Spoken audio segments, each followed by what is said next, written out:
Hello అండి, welcome to JJ food world. ఈరోజు దొండకాయ కూరని చాలా టేస్టీగా ఎలా చేసుకోవాలో చూద్దాం.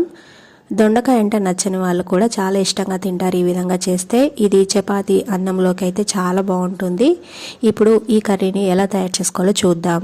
దీనికోసం ముందుగా మనకి ఎన్ని దొండకాయలు కావాలో అన్ని తీసుకోవాలి. ఇక్కడ నేను ఒక 1/2 kg వరకు అయితే తీసుకున్నాను. దొండకాయలు లేతగా ఉన్నైతే తీసుకోండి, అప్పుడే కర్రీ టేస్ట్ బాగుంటుంది. ఇలా తీసుకున్న వీటిని శుభ్రంగా కడగాలి. కడిగిన తర్వాత ఈ విధంగా మనకు కావలసిన సైజులో కట్ చేసుకోవచ్చు. రౌండ్గా లేదంటే నిలువుగా ఇలా కొంచెం చిన్న చిన్న ముక్కల్లాగా కూడా కట్ చేసుకోవచ్చు. ఇలా దొండకాయల్ని కట్ చేసి పెట్టుకున్న తర్వాత స్టవ్ పైన కడాయి పెట్టుకొని దీంట్లో 1 టేబుల్ స్పూన్ వరకు పల్లీలు వేసి వీటిని వేయించుకోవాలి.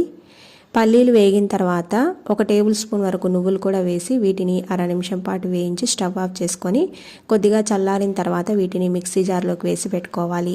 ఇలా పల్లీలను నువ్వులను వేయించుకొని పక్కకు పెట్టుకున్న తర్వాత ఇప్పుడు స్టవ్ పైన అదే కడాయి పెట్టుకొని దీంట్లో 3 లేదా 4 టేబుల్ స్పూన్ల వరకు నూనె వేసుకోవాలి.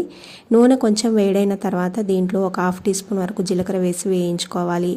జీలకర్ర వేగిన తర్వాత 2 మీడియం సైజు ఉల్లిగడ్డల్ని ఈ విధంగా కట్ చేసి వేసుకోవాలి. అలాగే కొంచెం కరివేపాకు కూడా వేసి ఉల్లిపాయ ముక్కల్ని కొంచెం రంగు మారే వరకు వేయించుకోవాలి.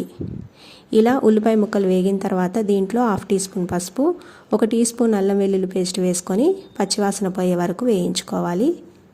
ఇలా వేయించుకున్న తర్వాత కట్ చేసి పెట్టుకున్న దొండకాయ ముక్కల్ని కూడా వేసి అలాగే 1/2 టీ స్పూన్ ఉప్పు కూడా వేసుకొని ఒకసారి కలుపుకొని మూత పెట్టి లో ఫ్లేమ్లోనే 5 నిమిషాల సేపు మధ్య మధ్యలో కలుపుకుంటూ దొండకాయలు కొంచెం సాఫ్ట్గా అయ్యే వరకు కూడా వేయించుకోవాలి. ఈలోపు మనం ముందుగానే వేయించి మిక్సీ జార్లోకి వేసి పెట్టుకున్న పల్లీలు నువ్వుల మిశ్రమంలో మన కారానికి సరిపడా పచ్చిమిర్చి వేసుకోవాలి. ఇలా పచ్చిమిర్చి వేసుకున్న తర్వాత దీంట్లో 5-6 వెల్లుల్లి అలాగే కూరకు సరిపడా ఉప్పు వేసుకోవాలి. ఇలా వేసుకున్నాక దీన్ని కొంచెం పలుకుగా గ్రైండ్ చేసుకోవాలి. ఇలా గ్రైండ్ చేసుకున్నాక దీంట్లో ఒక చిన్న కప్పుతో నీళ్లు పోసి మరొకసారి దీన్ని గ్రైండ్ చేసుకోవాలి. మరీ మెత్తగా కాకుండా కొంచెం పలుకుగా ఉండేలా గ్రైండ్ చేసుకోవాలి.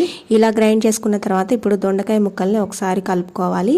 ఈ ముక్కలు కొంచెం సాఫ్ట్గా అయినాయి కాబట్టి ఇప్పుడు దీంట్లో మనం రుబ్బి పెట్టుకున్న పేస్ట్ వేసుకోవాలి. ఇలా వేసుకున్నాక ఒకసారి కలుపుకొని మూత పెట్టి ఈ పేస్ట్ అంతా కూడా దొండకాయ ముక్కలకి బాగా పట్టుకునేలా ఉడికించుకోవాలి. ఈ విధంగా 3-4 నిమిషాల సేపు లో ఫ్లేమ్లోనే మధ్య మధ్యలో కలుపుకుంటూ ఉడికించుకోవాలి. ఈ విధంగా కూరని 3 నిమిషాల సేపు ఉడికించుకున్న తర్వాత దీంట్లో సన్నగా కట్ చేసి పెట్టుకున్న కొత్తిమీర వేసుకోవాలి. కొత్తిమీర కొంచెం ఎక్కువ వేసుకుంటే బాగుంటుంది. ఇలా కొత్తిమీర వేసుకున్నాక ఒకసారి కలుపుకొని స్టవ్ ఆఫ్ చేసుకోవాలి. అంతేనండి, ఎంతో టేస్టీగా ఉంటే దొండకాయ కూర రెడీ అయిపోయింది.